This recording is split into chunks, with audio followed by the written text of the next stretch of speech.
Good day, everyone. We are the Group 6, and for today, we will going to tackle about the taxation in the Philippines. To begin with, alamin muna natin kung ano nga ba ang taxation. So, taxation is the cornerstone of public finance. It is the system na kung saan yung gobyerno ay nagko-collect ng contributions from individuals and entities within their jurisdiction. This is in order to generate revenue for public expenditure. So, these mandatory financial contributions, ito na yung tinatawag na taxes. And these are used to public or to fund public services and programs. So, imagine niyo na lang yung community or imagine a community pool na kung saan lahat ng tao ay they put some amount of money, ito na yung tatawagin natin taxes, to share the cost of upkeep and maintenance. Ito yung maintenance na to, sabihin na natin ito na yung government activities. So, it is a way to collectively finance things na magbe-benefit sa lahat. Ano yung mga examples nito? Nandyan ang public roads, schools, and healthcare. So, there are various types of taxes. Ang iilan dito ay yung mga income taxes, property taxes, sales taxes. And each of these has their own criteria na kailangan mong i-meet para masabi natin you are qualified para sa itong taxes na to. So, our system balances fairness with efficiency. Meron tayong tax exemptions na tinatawag and incentives to promote specific industries or to support those low-income earners. Kasi hindi naman pwedeng pareho yung taxes na ipapataw natin sa isang malaking company and sa mga small business. We have the BRR or the Bureau of Internal Revenue. They act as the government's tax collector. So, they are the one who ensures na merong compliance and merong revenue collection na nagagawa. Another example para mas maintindihan nyo kung ano nga ba yung taxation ay imagine niyo na ikaw at yung mga kaibigan nyo ay nag-decide kayo na magkaroon ng isang pizza party. So, lahat kayo ay nagbigay ng contribution para makover yung cost ng pizza. Diba usually ganun talaga nangyayari? So, parang ganun din yung taxation. Pero, in a larger scale pa. So, instead of pizza, isipin nyo na lang na ito yung mga roads, schools, hospitals, firefighters, parks, and such. Basically, ito yung mga stuffs or mga bagay na makikita nyo sa isang community in order for a community to work. Para magkaroon ng long-term effect or to maintain those things, yung gobyerno, they needs money. And dyan na yung mapupunta yung taxes. Para siyang big potluck fund for everyone to contributes to. So, people with bigger dishes or meron silang high income, usually they contributes more. Meanwhile, yung mga may lower ones or smaller ones, lower income, they contribute less. However, it is all about sharing the responsibility para lahat ay ma-enjoy yung benefits na makukuha natin. But of course, hindi siya always perfect. Sometimes merong nakaka-feel na they put too much effort or too much while yung other naman they don't contribute enough. Kaya meron tayong mga rules and systems para ma-make sure na things are just fair enough. Kasi nga, sino ba namang may gusto na sa isang pizza, lahat sa kanya ay pepperoni, tapos sa atin ay mushroom lang or pineapple, di ba? Pero yung main idea dito ay taxation is how we all work together to build the kind of community we want to live in. Kung saan a place with strong infrastructures, merong good services, programs and services na madaling makuha or accessible sa lahat, and opportunities for everyone. Though hindi siya always masaya, gaya nga ng wash ng dishes after the party, pero essential siya. Let's not treat it, hindi natin siya dapat i-treat as a burden. But rather, it is essential para magkaroon ng healthy and happy nation or community sa atin. Again, gaya kanina, Yung main purpose ng taxation is to generate revenue talaga para sa government, na kung saan yung revenue na makukuha ng government ay they will use this fund or to fund public goods and services na magbe-benefit for everyone. So, parang tayo yung nagbigay and tayo rin yung consumer. Parang ganun yung cycle niya. So, if curious kayo kung saan napupunta yung mga taxes na binibigay natin, actually, napupunta siya sa mga essential services na needed talaga in order for us to function. First, nandyan yung infrastructure.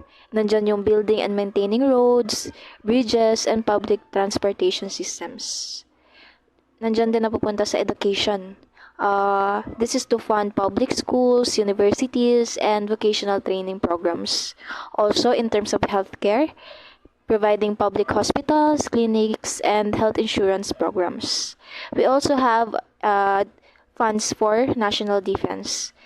They maintains the military and other security forces. We also have social safety net, which provides assistance to the poor, elderly, disabled, and another or individuals na kasama sa vulnerables. Pasok din dito yung environmental protection, funding programs to protect the environment and combat climate change. And in addition to generating revenue, yung taxes ay pwede rin siya magamit to achieve other goals. Nandyan yung redistributing income, yung progressive tax systems na kung saan yung mga tao with higher incomes, they pay a larger share of their income in taxes. And it can somehow reduce sa income inequality. We also have discouraging certain activities such as the discourage harmful activities nga such as smoking or pollution. Makikita niyo yun sa kung gaano kalaki yung pinapataw na taxes pagdating sa mga cigarettes. Then we also have encouraging then certain activities since tax breaks or subsidies can be used then to encourage desirable activities. Nandyan yung research and development and investments sa renewable energy. Napasok din siya sa SDGs or sa Sustainable Development Goals. So, good day everyone. Today I will be discussing the history of taxation here in the Philippines. So, dito natin makikita yung kung kailan ba nagsimula yung taxation and ano yung differences ng taxation or yung form ng taxation noon dito sa Pilipinas and on this present time. So, in the context of Philippine taxation, it came first or it came with the colonial experiences. But first, may matatawag na tayong early form of taxation dito sa Pilipinas and yun yung mga time na kung saan meron tayong mga early communities or yung mga ancestors natin na kung saan pinangunahan ng mga dato. And since our ancestors noon, they are mainly evolved in a subsistence economy, which meaning lahat ng piniproduce ng isang economy, pagkain man yan or clothing, is or are only for their own use or consumption. So, isa sa mga mode of payment ng mga Pilipino noon or mga ancestors natin doon sa kanilang dato is yung buwis or handog para sa dato. And ang mga tao noon, they are an obligation to provide labor services sa dato, sa kanilang dato. And isa yun sa matatawag na form of taxation na meron tayo dito sa Pilipinas noon. So, as I mentioned earlier, in the context of the Philippine taxation, it came with the colonial experiences. So, pagdating ng mga Spanish dito sa Pilipinas, they implemented various forms of taxation to finance their colonial ventures. So, pagdating nila dito, they altered the subsistence economy or yung system na nag-evolve noong sa mga early communities or ancestors natin noon.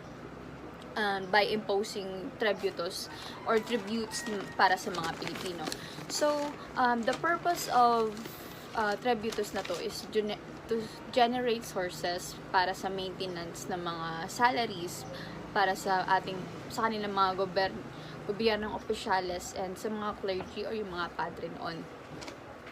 So, nagkaroon ng difficulties na kinaharap yung mga Spanish noon sa pag-collect ng mga tributos sa mga Pilipino. So, they introduced the reduction or yung reduction by creating pueblos or yung mga communities that has been grouped together na kung saan ang mga Pilipino noon is nabigyan ng pagkakataon nabibigyan ng lupa na kanilang tataniman for them to produce crops. So, those lots na binigay ng mga Spanish sa mga Pilipino will be handled by tinatawag nilang encomenderos. Ito yung tao na kung saan sila yung naka-charge or they are the one who hold sa mga grant noon nung Spanish period. So, nagkaroon ng mga exemption sa payment ng mga tributos noon sa panahon ng mga Spanish. Ito yung mga principales, alcaldes, cabezas de barangay, and yung mga guardia civil. So, Filipinos are required to provide labor or goods to the colonial government. So, ito yung mga primary source of revenue noon nung panahon ng mga Espanyol. Agricultural, taxes imposed on lands, crops, and through individuals. So, the tribute daw or tributo was imposed as a sign of Filipinos' loyalty to the kings of Spain. But noong 1884, the payment of tribute was nullified and replaced by cedula. So, nagkaroon ng alteration ulit sa payment or yung tinatawag ng tribute na yun, and na-stop yun at napalitan ng poll taxes or collected through a certificate of identification called cedula personal. So, yung payment ng cedula is progressive and it's according to the income categories ng mga Pilipino noon. And every residence is required to bring their cedulas, lalong-lalo na kapag sila ay nagtatravel. And yung system na ito na binago ng mga Spanish was or dumagdag pa sa heavy burden ng mga Pilipinong lalo na yung mga mahihirap and mas naging mas pabor sa mga wealthy families noon, lalo-lalo na sa mga Spanish or mga Espanyol na mga mayayaman noon. And aside from that, cedula personal required each male Filipino to pay an annual sum as a form of personal tax. So, here pinapakita ang itsura ng cedula personal noong panahon ng mga Espanyol. So, next is forced labor or also called polo y servicios. Ito ay kung saan all male Filipinos from 18 to 60 years of age is required to give their free labor called polo to the Spanish government. So, itong forced labor na to, it also characterized as Spanish colonial taxation noon dito sa Pilipinas. And through the polo system, all male Filipinos were obliged to serve. And sa system na to, isa rin to sa nagbigay ng burden sa mga Pilipino noon, saan nagkaroon ng increase of death rate, and yung iba nagkaroon ng choice na kung saan mas pinipili nilang magtira na lang sa mga bundok or they fly to the mountains para lang hindi makasali sa system na ito. So, through the system na to, nagkaroon din naman ng changes na kung saan it was organized at the municipal level. The labor provided was used in public works such as building of roads, bridges. Some were made to serve the municipal office as a night guard. And yung mga Pilipino dito, they obliged to serve that useful in defending the territory noon. And para sa mga labor naman, they required to wood cutting or shipbuilding, especially nung time ng galleon trade. So, encomendia system. So, ito yung isang pulisiyang pang-ekonomiya na itinakda ng pamahalaang Espanya. Encomenderos, yun yung mga taong tawag sa taong nangolekta ng mga buwis.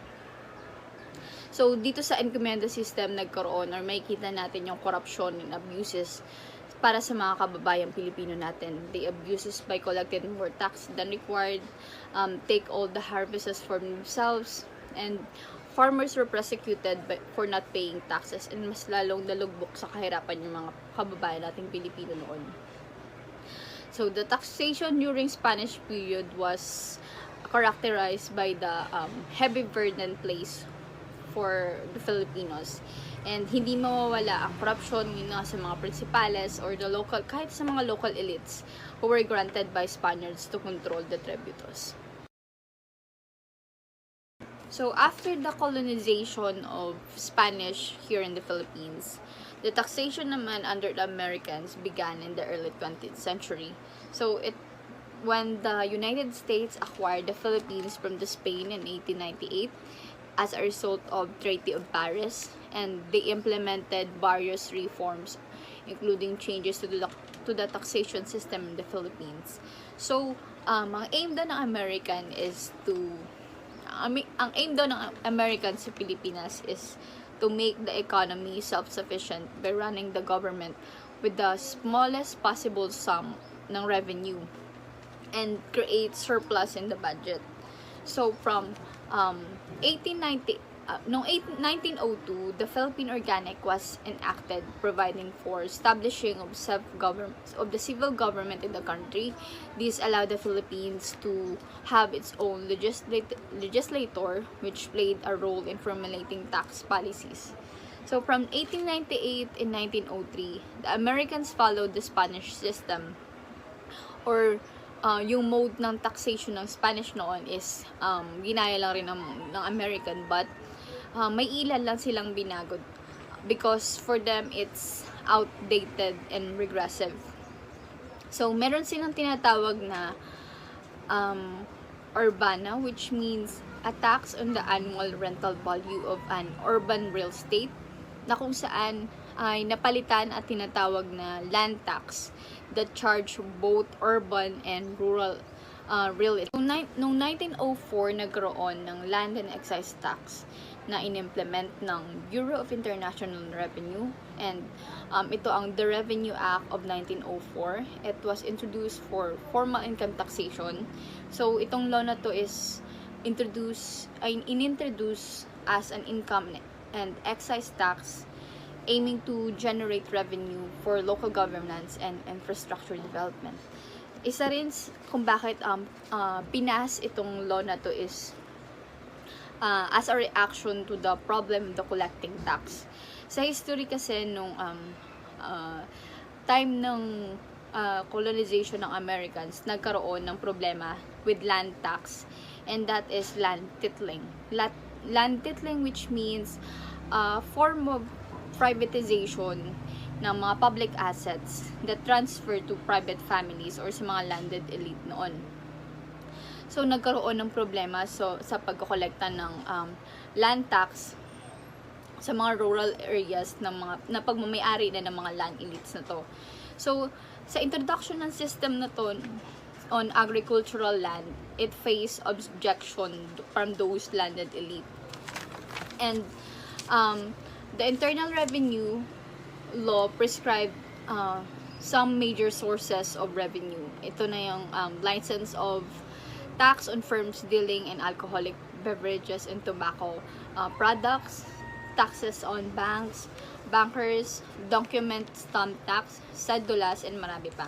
So, the cedula went through changes in 1907. Some provinces were authorized to i-double yung fee ng cedula to support the construction and maintenance ng road doon.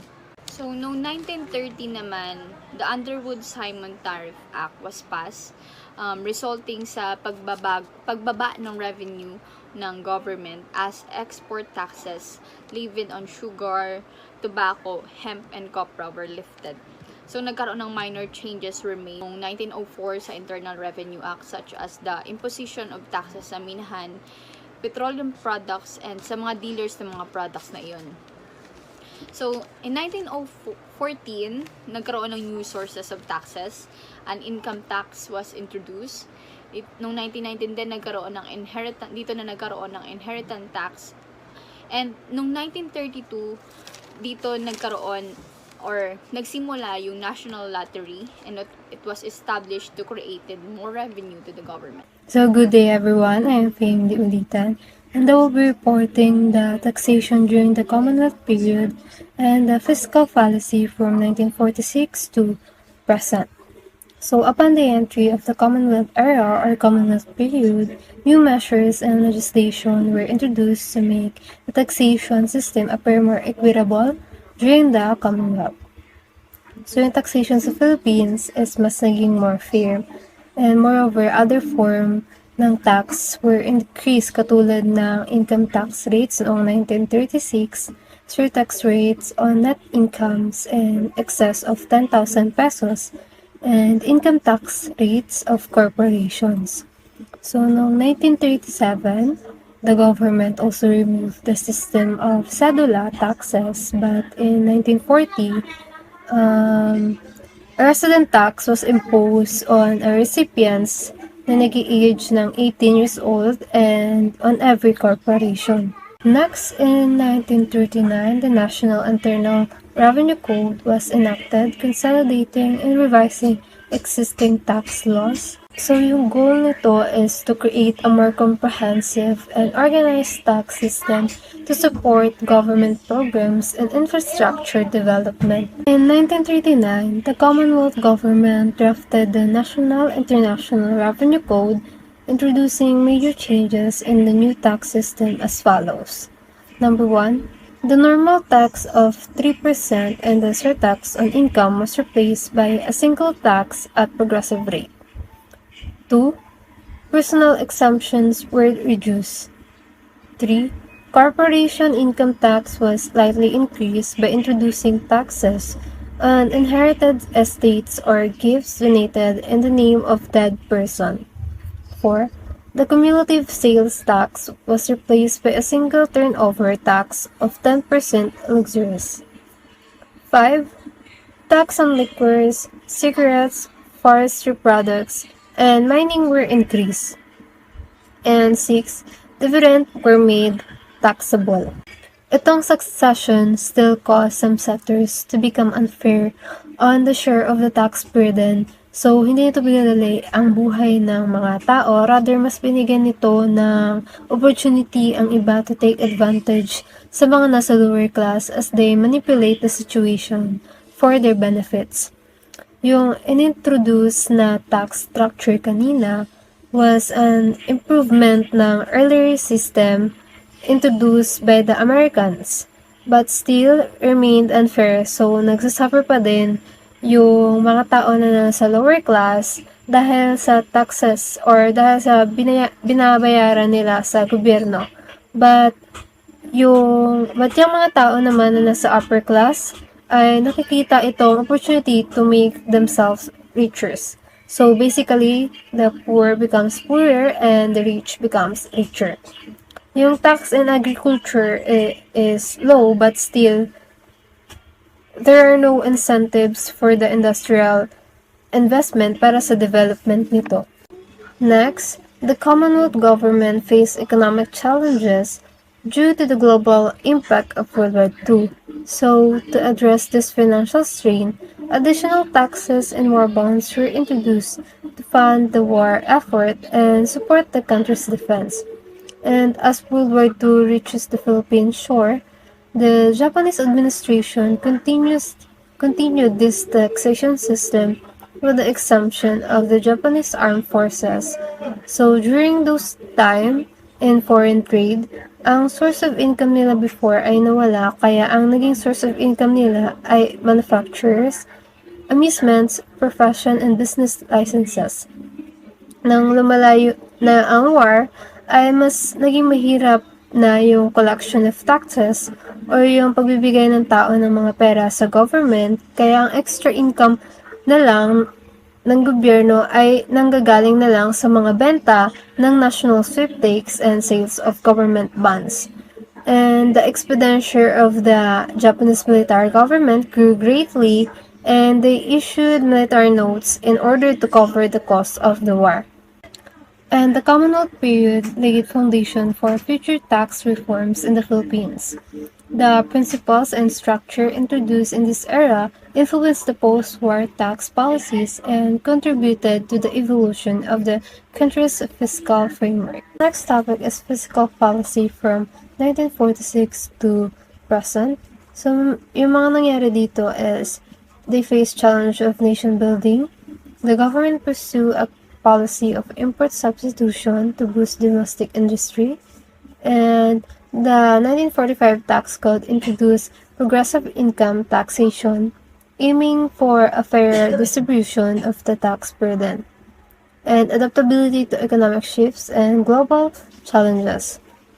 So, nung post-war to Reconstruction noong 1946 and 1950s, yung Philippines ay nag-focus sa pag-reconstruct and economic recovery.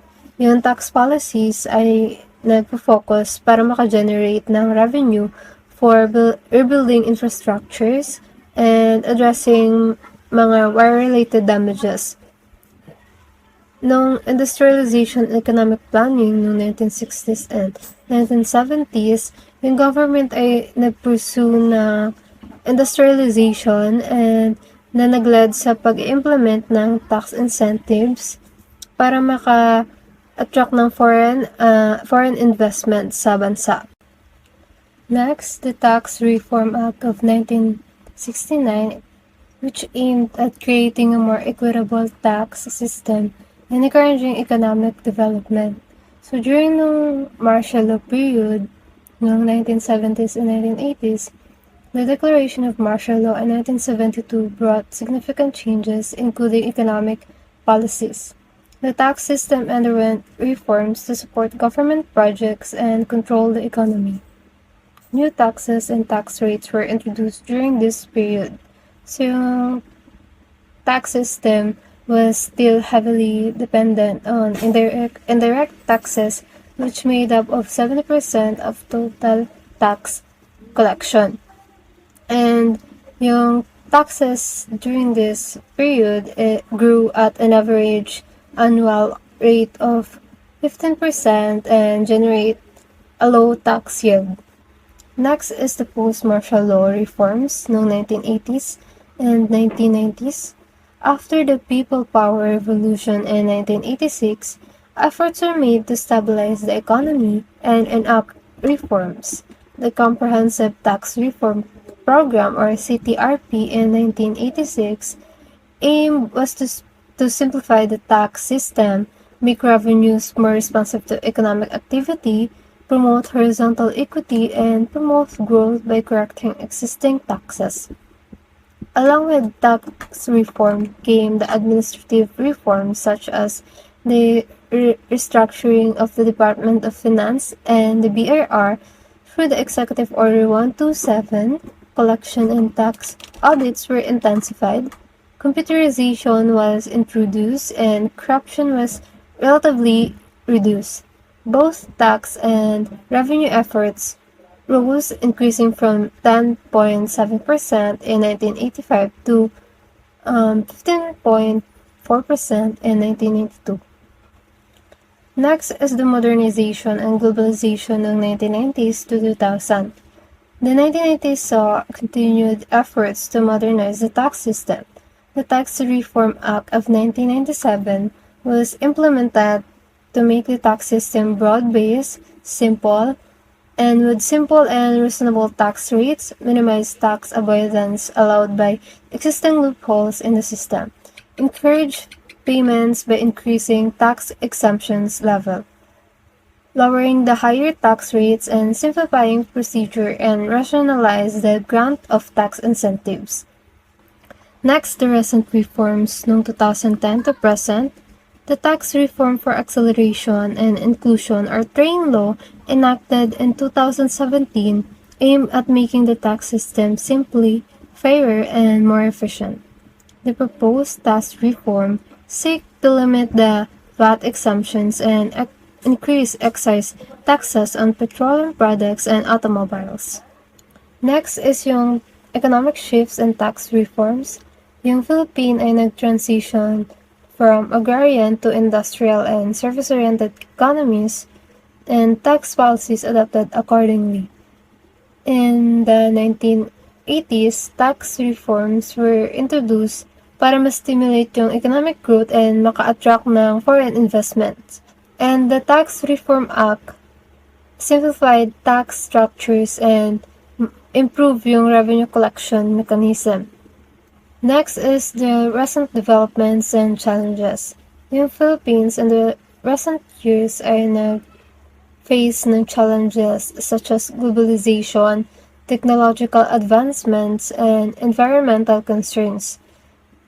Yung tax policies na nag-evolve para ma-address yung mga issues na to, and the tax reform for acceleration and an inclusion or train law of 2017 na nag-i-aim na masimplify yung tax system and ma-reduce yung income tax rates and maka-generate ng additional revenue for infrastructure projects. National taxes. These are the ones paid to the government through the Bureau of Internal Revenue. The national taxation system is based on the National Internal Revenue Code of 1997 or the Republic Act of 8424, otherwise known as the Tax Reform Act of 1997 as amended. National taxes, ito po yung payment o pagbabayad na ginagawa ng bawat individual at businesses sa gobyerno. Specifically sa pamamagitan ng Bureau of Internal Revenue or BIR. So, ang system para sa mga tax na ito ay naka-outline sa National Internal Revenue Code of 1997 na kilala bilang Tax Reform Act of 1997. So, merong iba't ibang uri ng national taxes at kabilang sa major category nito ay ang taxes sa income, business profit, at iba pang financial transactions. So, ang mga tax na ito ay kinokolekta ng BIR para punduhan ang programs at services ng gobyerno. So, bukod pa rito, kapag ang goods ay ini-import or ini-export, mayroong tariffs or taxes on import at duties, taxes on exports na ipinapataw ng Bureau of Customs. Ang taxes sa pag-import at pag-export na ito ay kinoconsider ding part ng national taxation system. So in simpler terms po, ang national taxes ay ang perang ibinabayad ng mga tao at ng businesses sa gobyerno. So both on their income at sa certain goods na pumapasok o lumalabas sa bansa. At ang mga pundong ito ay tumutulong sa gobyerno sa pagpapatakbo ng iba't ibang activities at pagbibigay ng services sa mga mamamayan. Capital gains tax, tax imposed on gains that may have been realized by a seller from the sale, exchange, or other disposition of capital assets located in the Philippines, including facto de retro sales and other forms of conditional sales. So ito pong capital gains tax ay isang uri ng national taxes na ina-apply sa profit or gain na kinikita mo kapag ikaw ay nagbebenta, nag-i-exchange, o kung hindi naman ay nag-dispose ng ilang valuable items na kilala bilang capital assets na located sa Pilipinas. So, maaaring kabilang sa mga capital asset na ito ang properties, stocks, pieces ng jewelry, at iba pang high value items. So, example ng capital asset, properties. So, ito yung kung nagbebenta ka ng bahay, lupa, o anumang real estate property. Next, stock, kapag nagbebenta ka ng shares ng stock sa isang company. Susunod naman ay jewelry. So, ito yung kung nagbebenta ka ng mahalagang pieces ng jewelry. So, in summary po, ang capital gains tax is like a fee na binabayaran mo sa profit na kinikita mo kapag nagbebenta ka ng valuable items. Documentary stamp tax, tax on documents, instruments, loan agreements, and papers evidencing the acceptance, assignment, sale, or transfer of an obligation, rights, or property incident thereto. evident on documents like bank promissory notes, deed of sale, and deed of assignment on transfer of shares of corporate stock ownership. So ito pang documentary stamp tax, isang buwis siya na inimpose sa ilang documents and papers na nagsisilbing evidence para sa iba't ibang financial transactions. So ang tax na ito ay applied sa mga document tulad ng deeds of sale, loan, agreements, at iba pang papers that record the acceptance, assignment, sale, or transfer of obligations, rights, or property. So, example, deeds of sale, ito yung kapag bumili ka o nagbebenta ng property. Madalas na involved dito yung isang deed of sale. So, loan agreements, dito yung documents na related sa loans, kabilang ang promissory notes. Transfer of rights, dito naman ay yung legal document na nagpapakita ng pagtatransfer ng rights tulad ng assignment of a mortgage. So how it works, let's say na nagbebenta ka ng real estate at ang deed of sale is drawn up. So ang government ay nag-i-impose ng tax sa stamp affix sa kasulutang ito ng pagbebenta. So at ito ang documentary stamp tax. At ang amount ng tax ay can vary depende sa uri ng document at value involved. So in summary po, ito ay isang buwis on the physical evidence ng ilang financial transactions. So applied ito sa mga document na formally na nagtatala ng pagtatransfer or obligation ng property or rights. Next po ay donor's tax. Tax on a donation or gift, also imposed on the gratuitous transfer of property between two or more persons who are living at the time of the transfer. It shall apply whether the transfer is in trust or otherwise, whether the gift is direct or indirect, and whether the property is real or personal, tangible or intangible.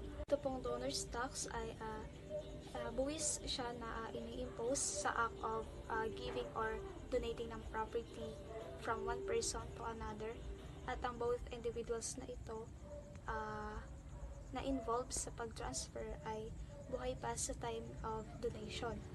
So kahit na ang mga relief goods ay naibigay o donated, ang ganitong uri ng tax ay maaaring i-apply. So example, gift of real estate.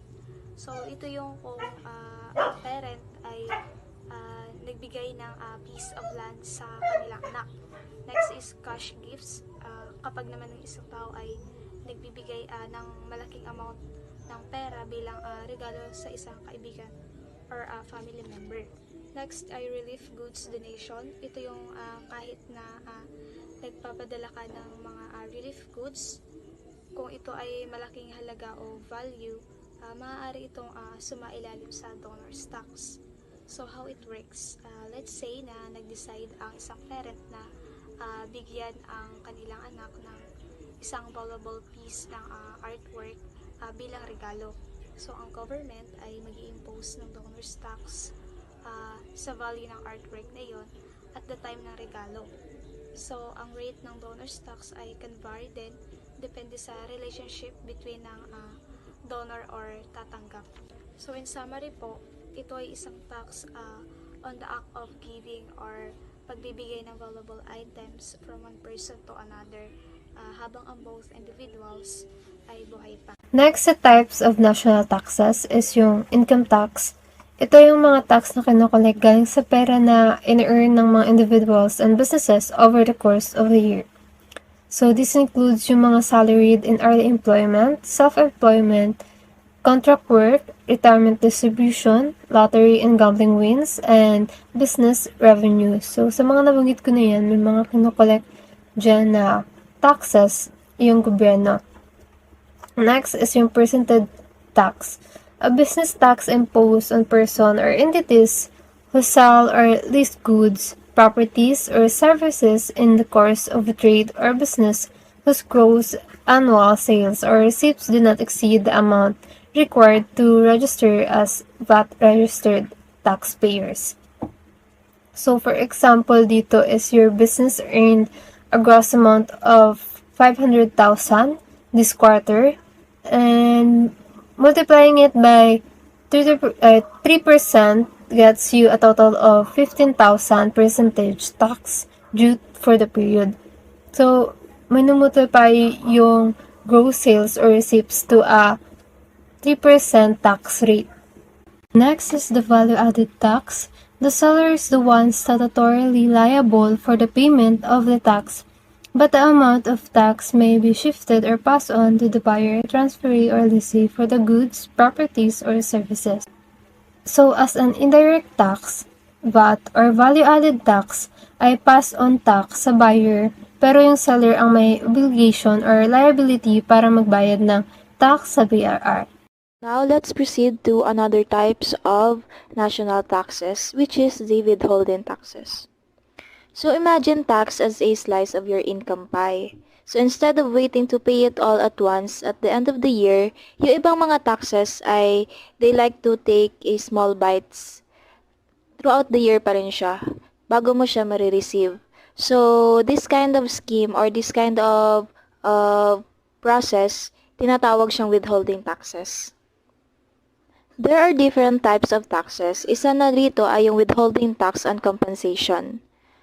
These are tax withheld from individuals receiving purely compensation income arising from an employee and employer relationship.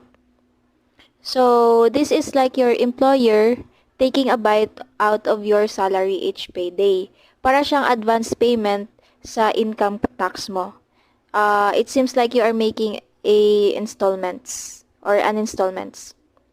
So, think of it as paying rent for your income pie. An example of this para mas madaling maintindihan ay, per se, nag-earn ka ng 10,000 per month. Yung employer mo, pwede siyang mag-withhold ng 1,000 pesos for tax, leaving you with 9,000 pesos in your paycheck. Yan yung withholding tax and compensation. Second is expanded withholding tax. So, these are prescribed only for certain payers lang, like those withheld on rental income and professional income. So, ito siya ay parang extra bite siya on top of the regular compensation tax. So, it only applies to specific income like professional fees, prizes, and honoraria. It's like a kind of deposit for your tax bill in case na yung regular income tax mo ay hindi enough. For example, you won a 50,000 pesos for writing competition. Yung organizer, pwede siyang mag-withhold ng at least 5,000 pesos as expanded tax. And so, you will receive a 45,000 pesos. Followed by the final withholding tax. So, different siya sa iba. So, parang dito, you are taking the whole piece of pie for some types of income. Like, nandyan yung interest or gambling winnings. So, you pay the full tax upfront and yun na yun. Wala nang ibang pang mangyayari sa pie mo later on. So, example nito ay naka-receive ka ng 10,000 pesos sa bank interest mo. So, yung bank, pwede siyang mag-withhold ng 1,500 as final tax. Therefore, leaving you with 8,500 pesos. So, yung final withholding tax ay kind siya ng withholding tax prescribed only for certain payers din ulit, and hindi siya credible against the income tax due to the payer for the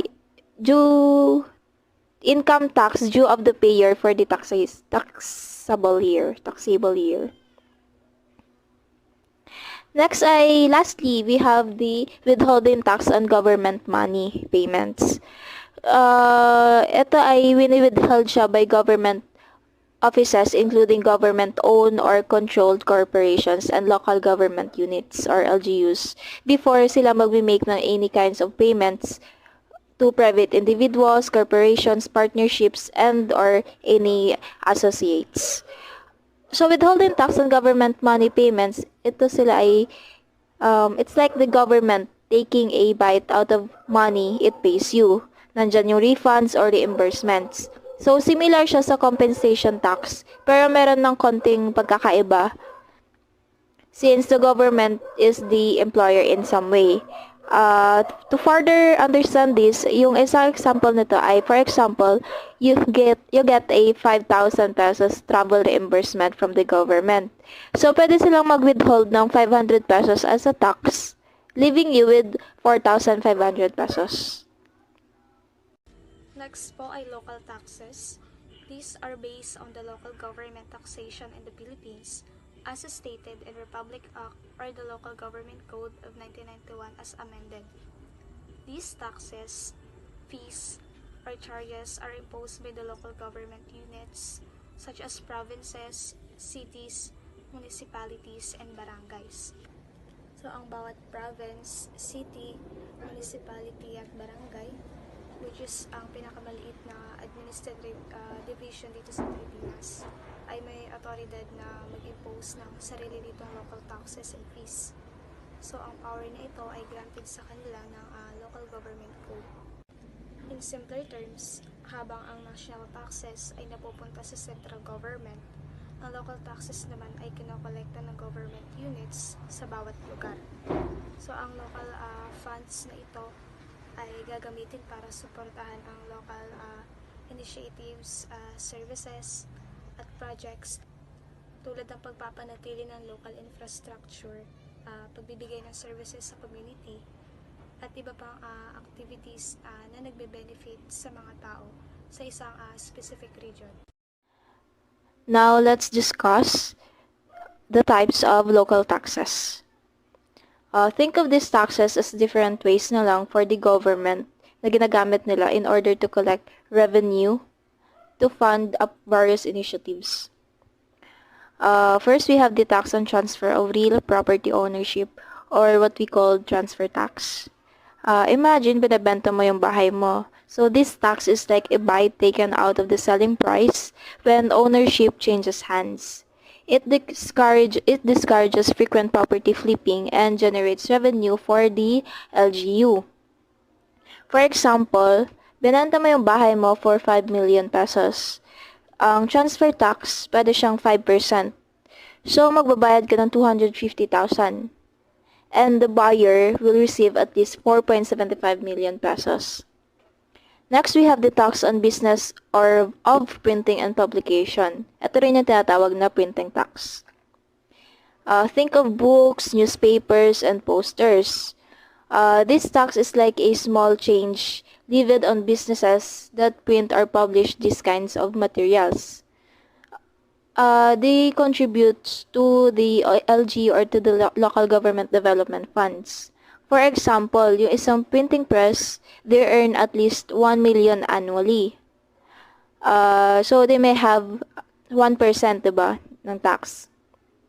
So, they pay 10,000 pesos and keep the 990,000 pesos for themselves. Followed by the franchise tax. Yung tax na to is like a fee paid by businesses granted with special privileges by the government. So, they operate in utilities or using public spaces. Pero sinasabi nilang, thank you, dahil binigyan mo kami ng license to operate. Yun yung tinatawag na franchise tax. For example, a cable TV company pays a franchise tax based on its gross income. So, kung yung income nila ay 100 million pesos, yung tax, pwede siyang 2%.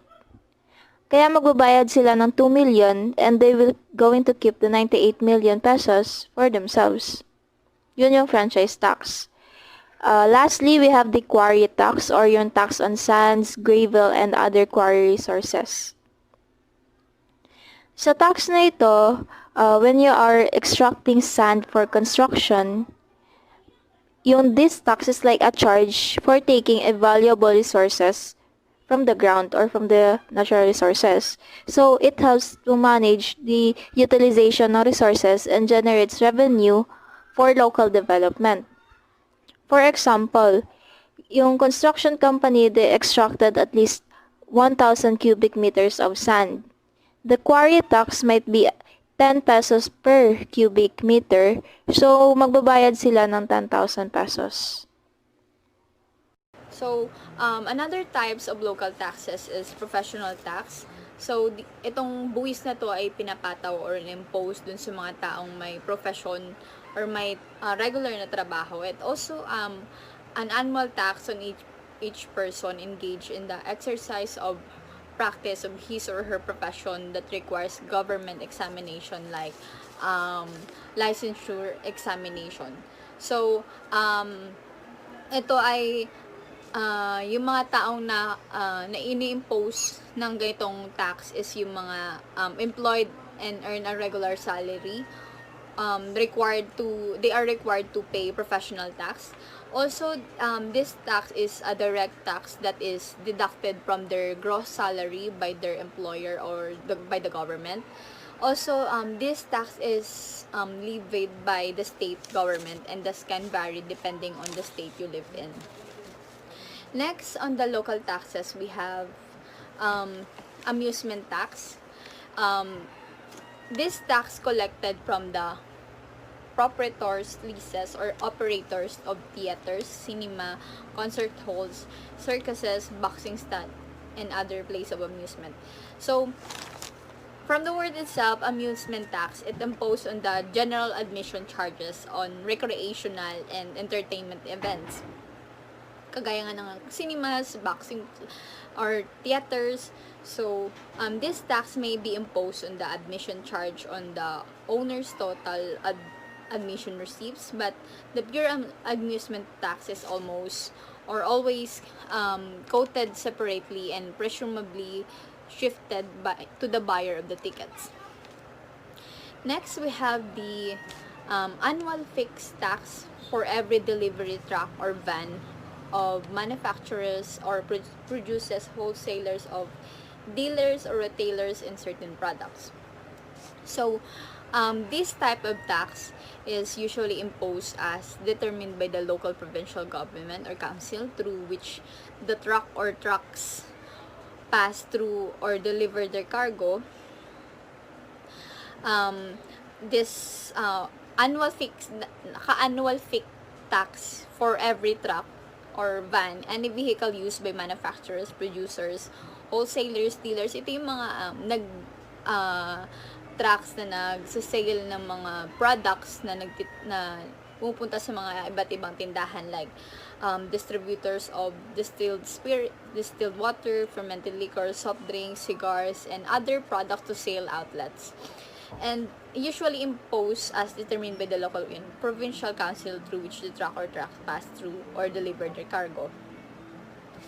Next is the tax on business. So, it imposed by the cities or municipalities on business before they will be issued a business license. So, itong tax on business na to, ini-impose bago sila makakuha ng permit to start operating their tindahan.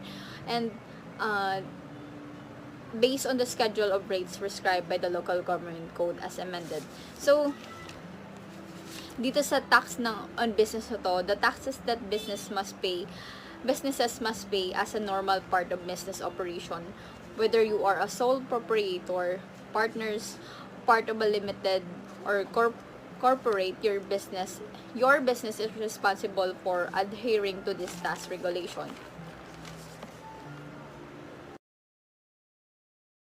So next types of local taxes is fees for sealing and licensing of weights and measures.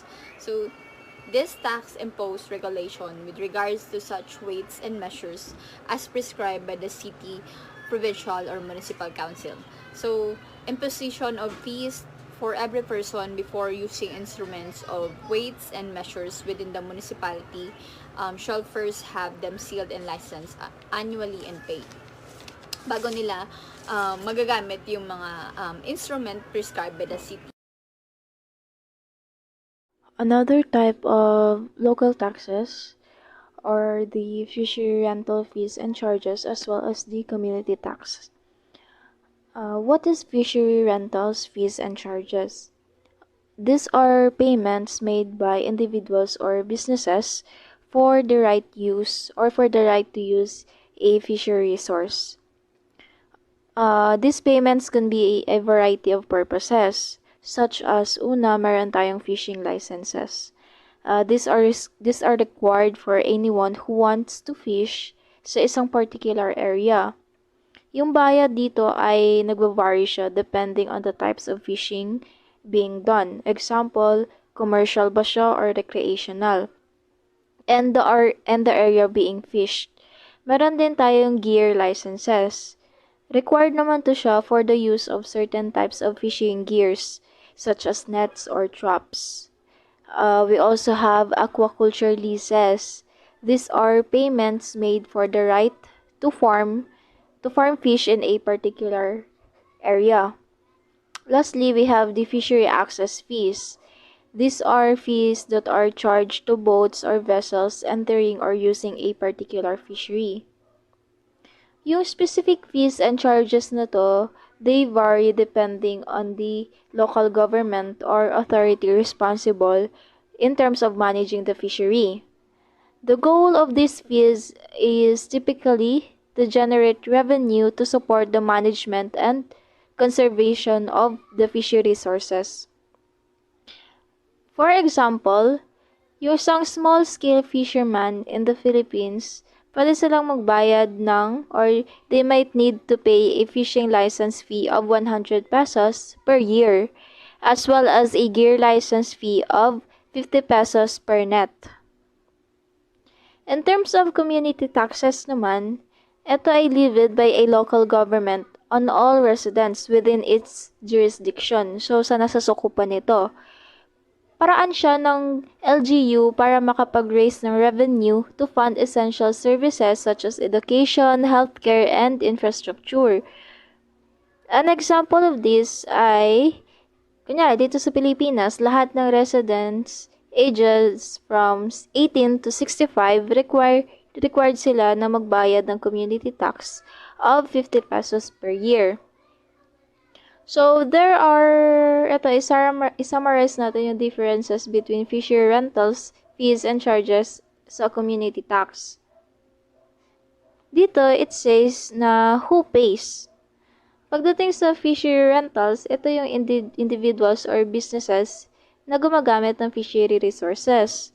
Meanwhile, sa community tax, ito yung lahat ng residents within a local government jurisdiction. For what purpose? For fishery rentals, ang purpose nito ay to generate revenue in order to support fishery management and conservation.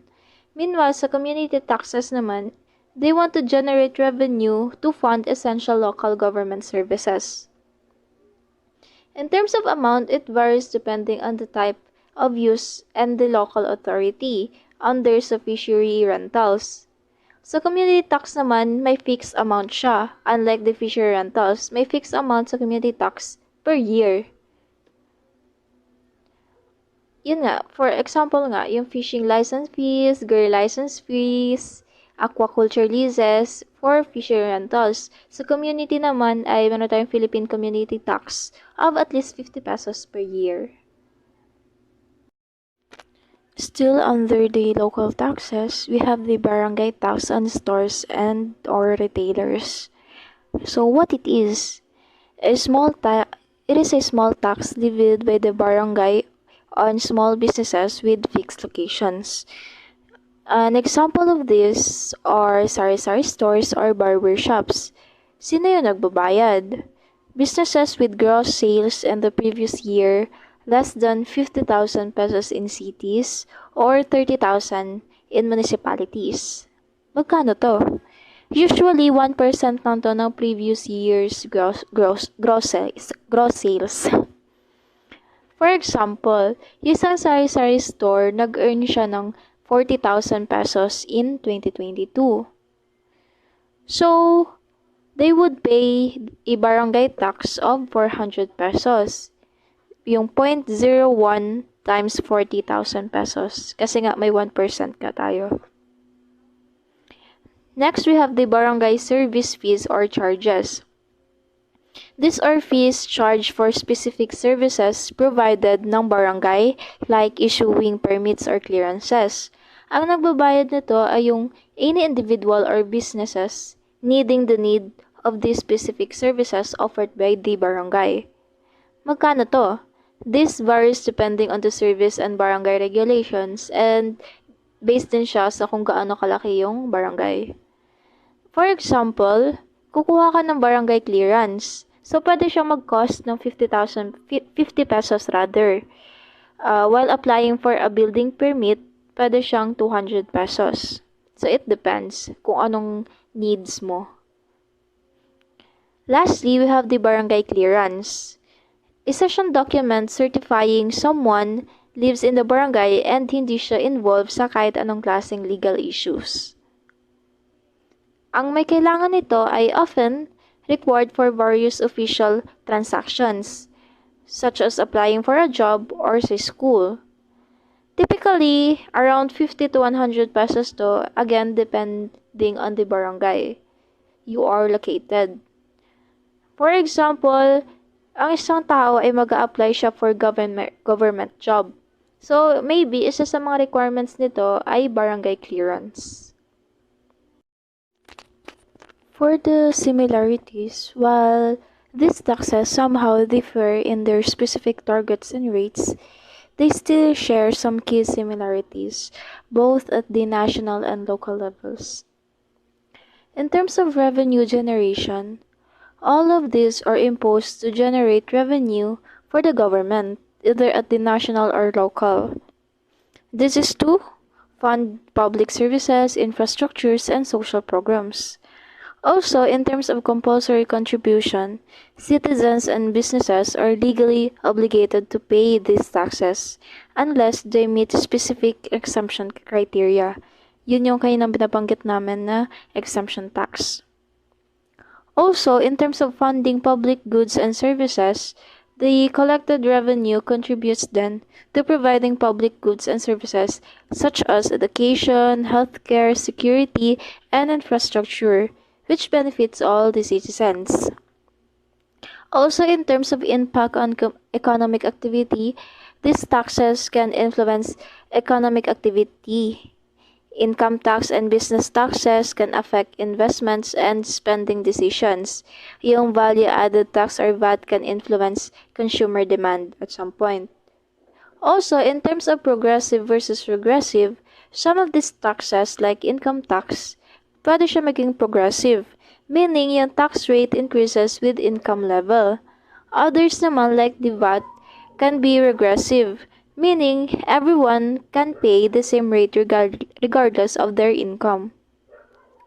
Also, administration and compliance. So both national and local taxes follows a specific regulations and have compliance requirements with potential punishment or penalties for non-compliance. Lastly, we have the transparency and accountability. Government at both levels, whether LGU or national, are expected to be transparent on how tax revenue is spent and accountable for using it effectively. So here, let's present and summarize specific similarities of the mentioned taxes. For income tax, under national, nandyan yung BIR income tax. For local naman, meron tayong local income tax, yung some barangays to. Ano yung similarities na ng dalawa? This both, yung income tax, both national at local level ay contribution siya based on income. We have the value-added tax. For the national level, for VAT, meron tayong BIR. For the local naman, may local VAT din tayo. Similarities nila ay they are both consumption tax paid at each stage of production and distribution. Next, we have the business and license tax. At the national level, we have the business tax and the franchise tax. For the local level, we have the barangay business permit fee and market stall fee. Yung similarities nilang dalawa ay both are fee or tax for conducting businesses. Next, we have the property tax. Under national, we have the real property tax. For local, we have the land property tax. Similarities, tax on owning a real estate. Lastly, meron tayong documentary stamp tax. At the national level, we have the BIR documentary stamp tax. For the local, we have the barangay clearance fee. Similarities, both are taxed on legal documents and transactions. Now, let's proceed to the differences. We have the rates and ordinances. Under the local, these are being set by the local government units or the LGUs through ordinances covering fees for permits, clearances, and services within their jurisdiction. Example nga nito ay yung barangay clearance fee. At the national level naman, these are being established by the national government through laws and regulations which are applicable nationwide. Ang example nito ay income tax rates. So, isa siya sa breakdown of the key differences between the local and national taxes under rates and ordinances. We also have the real property tax. Under the local level, it is levied by the LGUs on the ownership of land and buildings within their jurisdictions. So, yung rates dito ay based siya on the property's location and value. For example, yung annual real property tax paid to the city or municipality. Meanwhile, for the national level, hindi siya directly sa real property. However, national taxes like capital gains tax, pwede siyang i-apply sa sale or real estate. We also have the community tax. At the local level, yung may fixed annual tax paid by all residents of an LGU. Kunyari sa amin sa Kuyo, ganun. Regardless of your income or occupation. This can be used for general community development. Ang example nito ay sedula or community tax paid to the barangay. Meanwhile, at the national level, wala siyang direct equivalent. Yung professional tax, on the other hand, for local level, imposed siya by LGUs on professionals practicing within their jurisdiction. Yung rates nito ay based siya sa profession, so it varies. And sa income level din. For example, ay yung professional tax paid by the doctors or lawyers to the city. Meanwhile, on the national level, again, like the community tax, wala siyang direct equivalent. Income tax applies to all income, including professional income. For local business tax, for local level, levied by LGUs on businesses operating ulit within their jurisdiction. Again, the rates may still vary based on the type of business and gross sales. Example ay local business permit fee.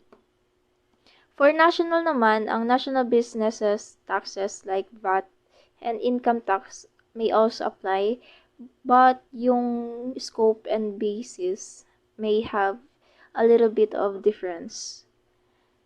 Sa share in national taxes, for local naman, LGUs, nagre-receive sila ng share of certain national taxes like the IRA or the Internal Revenue Allotment. They use their IRA to supplement their income and fund local projects. Meanwhile, sa national naman, hindi siya yung tax itself, but rather an allocation siya of national tax revenue para sa LGUs. Ang excise taxes on locally manufactured goods for the local level ay sa LGU specific goods manufactured again within their jurisdiction. Example, local tax on alcoholic beverages produced in the city. For the national naman, national excise taxes can be applied to many goods. This includes manufactured locally, then local and national excise taxes, pwede siya mag-overlap or they may have different rates. In summary, local taxes are typically more diverse and focus on specific fees and services within the LGU's jurisdiction. Ang national taxes, on the other hand, much broader siya and standardized. They want this to, parang gusto nilang i-apply siya nationwide and focusing more on income, consumption, and business activity.